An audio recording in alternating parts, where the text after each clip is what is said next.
Hey guys, what's going on? Thank you for joining us. We are back for another episode of Torrevieja Talk. It is myself, Paul, the owner of FootballManagerCentral.com.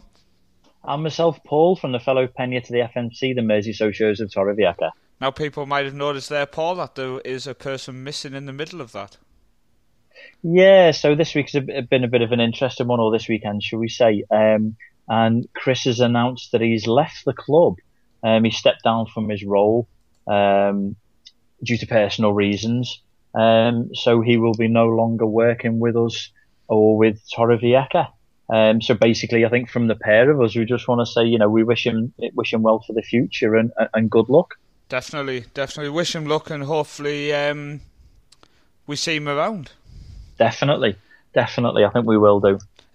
Last week there was some issues with recording software, so I just want to apologise to people who realised we weren't live after the first game of the season. We did attempt to record it, didn't we, Paul? But we certainly did. We had a lot of issues that evening, so we've had to obviously do a double game episode this week. So we do apologise, and it was a bit of a kick in the teeth for people that it was on the opening fixture of the season, which we had the issue.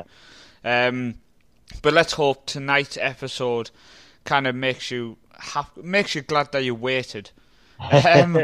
With bated breath for this episode. Exactly. But let's get into it. Let's go on to the first game of the season, which we don't have match highlights of, but we do have some images which are courtesy of Objectivo Torrevieja, so they will be on the screen now. So do you want to talk us through the game, Paul? Yeah, unfortunately, yeah. So our season didn't get off to the best of starts. We played away at Ontinyent. Now these guys were much favoured as going to be there or thereabouts at the top of the end of the season, and unfortunately for us, they proved it in excess, and they beat us 3-0. It wasn't for a lack of our guys trying or the heart or the desire, because they gave absolutely everything. But it just wasn't meant to be. These guys were a complete class above us. In the end, there was a few issues to begin with the defence with the first goal. Free kick was whipped in early on in the 11th minute, punched out by Oscar, but it wasn't fully cleared, and their striker Alex Chico managed to get on the end of it in a slight tapping. It then went from bad to worse, literally straight from kick-off. We were dispossessed. They took it down the other end of the pitch, ball whipped in, and Io, their new striker, again tapped it in from a yard. Now this guy was with Novelda last season, expected to stay with them, and it was their top scorer, and then out the blue signed for Ontinyent. And then finally the third goal, we kind of rallied a bit for the second half, and then in the 74th minute there was a free kick whipped in from the halfway line and into a crowded box, and unfortunately Lucas Boy, I think is a pronunciation, just managed to get on the end of it and knock it past Oscar, unfortunately. I think it was a shock to the system, especially after the pre-season we had, Paul. We really did think we'd looked fairly good. I mean, the results weren't what we hoped for, but we were up against some very, very tough opposition in pre-season, and we had some promising things to take from every game, so I think this was a result we weren't expecting. At all. We weren't expecting this at all. I mean, when you think back, the teams that we were playing were La Liga sides, a matter of months ago, and we held up well. The scores were like 2-1, 3-1, but we put in a stellar performance, and the guys raised the game. So this one was a bit of a shock to the system. I think talking after the game, I think I was kind of the view, well, if these were meant to be top of the table come the end of the season, then, let's take the positive of we got them out the way. We've got the away game out the way, first game of the season, and rather than later on coming in when we've got a good run of form and it knocking concentration and knocking things out, that, we have got them. We have got it out the way. Yeah, exactly. It's out the way. We're moving on. Move on to hopefully some, I don't say easier games, but disrespectful to the other teams, but games which we can hopefully pick up points in. Definitely. Ones that we can, go in with a lot of confidence and we can confidently, challenge and things like that. I mean, some of the guys that were out there for that first game, I mean, if it wasn't for for Oscar putting in, pretty much a man of the match performance for us. It could have been 5-6 maybe easily. And the defence did work their socks off. It shows that it wasn't a case of mistakes or anything, because the whole defence, nobody was substituted. I think it was Quintero was taken off on 73 minutes, which actually came just before the last goal. So that may be something, but Eugenio put a lot of faith in them, and he seemed to be quite happy with their performance. So some positives to take away from that. Just fingers crossed that obviously as the weeks go on we start to put some results together, because we're going to move on to the second game now, which we actually have highlights for. So if people just watch on the screen, you'll see who the highlights are courtesy of on the screen now. So we'll just run through this. This is the first goal coming up now. A fantastic strike there from the edge of the box. Unbelievable, yeah. If the video is jumping for people, I do apologise. It is just obviously the highlights have just come up online. They do seem a bit jumpy, but it was a great goal. Unfortunately to concede. You'll see here on the replay. It was a great goal, yeah. I'll just jump us forward to the second half, where most of the action actually took place. You were saying, Paul, just after half time there was actually a sending off to the opposition. Yeah, so so obviously that first goal came in about the 23rd minute of Victor Pena. Who actually put in a tremendous game, and there is the red card. That's a bit. I would say that's a bit soft. Yes, yeah, a bit harsh. I think maybe a bit of a roll round on the floor. I mean, but it's this is. You've got to take the rub of the green and the decisions from the referee at times. Yeah, definitely. So Kike was sent off on 47 minutes. Now this guy, this was a massive blow for Borriol, because this guy got a clean sheet last week. So he's responsible for 25 clean sheets last season when they were in the division below. I think we were saying in pre-season, this is actually a team who, if people remember from previous episodes, you spoke quite highly of. We were hoping they kicked in the gear after this game. Yeah, definitely. So, these guys were, tremendous last season. They came up in unusual fashion because Calera resigned due to financial reasons. But they absolutely they didn't get beat at all last season. They won 6-0 3 different times. So we knew we were going to come up against a decent opposition, even though they had only been promoted this season. What I will say is, unfortunately, the video is jumping so strongly that I'm going to actually knock it off, because it's that's fair enough. It's literally not worth showing to you guys. So I do apologise for that, and we will actually work on that for future episodes. The joys of being a live show, Paul, is we learn as we go on.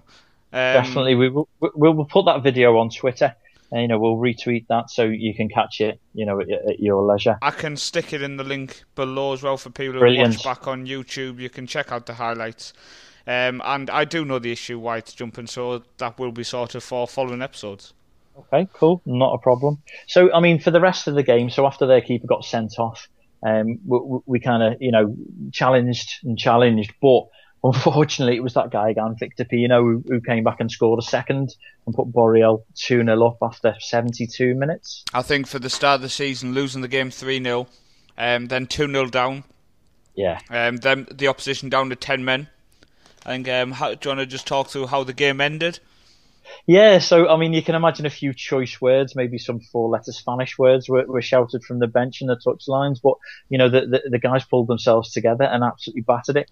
And fantastically enough, the referee come to 90 minutes, give us 5 minutes of injury time, and then bang, Juan Fran got one back on 92 minutes, and then fantastic 94 minutes, Quintero, a powerful shot, unstoppable for the young sub-keeper that managed to clinch the draw practically with the last kick of the game. I think after the opening day defeat, going 2-0 down in the second game, and to manage to get away with the draw, it's going to feel like a victory. You can imagine that it'll both feel like a bit of a disaster, but also, with that end, a massive victory, a massive confidence boost. I think it's probably one of those things that after the 90 odd minutes of the first game and the first 92 minutes of this game, we can think, right, that's it out the way now. 182 minutes. This is the start of our season. Yeah, and it's great. It's good to see Juan Fran getting his first goal of the season as well. Hopefully, he's going to push on from that. Absolutely, yeah. Him and our striker that we brought on over the summer, and it was quite good for Quintero getting his first goal. You know, a big, strong centre back. Obviously, we knew he was good in the air, and he's proved that he's good with his feet as well. Yeah, definitely. Let's just hope for a clean sheet next game. I wouldn't mind that now. I think that's the next step. After 5 goals conceded in 2 games, people might wonder where's the league table, but after 2 games of the season and 1 point. Let's not show the league table. Let's not show it. Let's show the league table when it actually matters, when there's a few games played and we can actually look and say, okay. How are the other teams? Has there any teams impressed you so far? I know it's so early, but is there anyone who's run away apart from, obviously, our opponents on the opening day? Well, there actually is 4 sides that have won both their games so far. So, you know, the forerunners that we kind of expected, Castellón, who obviously won the division last year but failed to go up. Yeah. Won 1-0 away at Rayo Mersey and then have beat 5-1 at Jove Espanyol this weekend. We've also got Elche Lusitano, who are the guys that came down from last season. Yep. You know, they've won a couple and kept 2 clean sheets. We have also got Torrevieja, who have had 2-1 wins. And the final one is obviously Ontinyent, who we played in the first week. Now, you've always got to think about, you know, comparisons with other team. And just with that, it took us 74 minutes and we held them to, you know, 3 goals. They actually won 4-1 away at Orihuela this weekend. So, you know, we've got to take the fact that, and I think it was pretty much 4-1 at half time. I think I can see what you're saying, but my only thing there, and what a lot of people who listen will think, we spoke in pre-season about the hope of pushing for promotion this year, the hope that Torrevieja can move up the division. And I think we need to kind of look at that 3-0 defeat as a disaster and kind of say, look, that cannot happen again. Yeah, and it almost happened to Borriel, who are a club with a lot of confidence due to just getting promotion. So I think the fact that we've almost kicked them back into touch by pulling it back to 2-2 and saying, look, this is not going to happen as easy as it did last season for you guys. Yeah. So hopefully now we can push on and start to climb up the league table. Definitely. I mean, they've had 2 draws now, so I think they've had a taste of the division. But you know, we kind of, you know, sent them away packing with just the point rather than the 3 that they thought they were taking with them. Yeah, definitely. What I want to do then, just to end the show, Paul, I just want to remind people of our 2 Facebook groups where we can be found, the FMC, CD Torrevieja's Pena Supporters Club, and also Merseyside Socios of Torrevieja, both on Facebook, both on Twitter, so we can be found there also.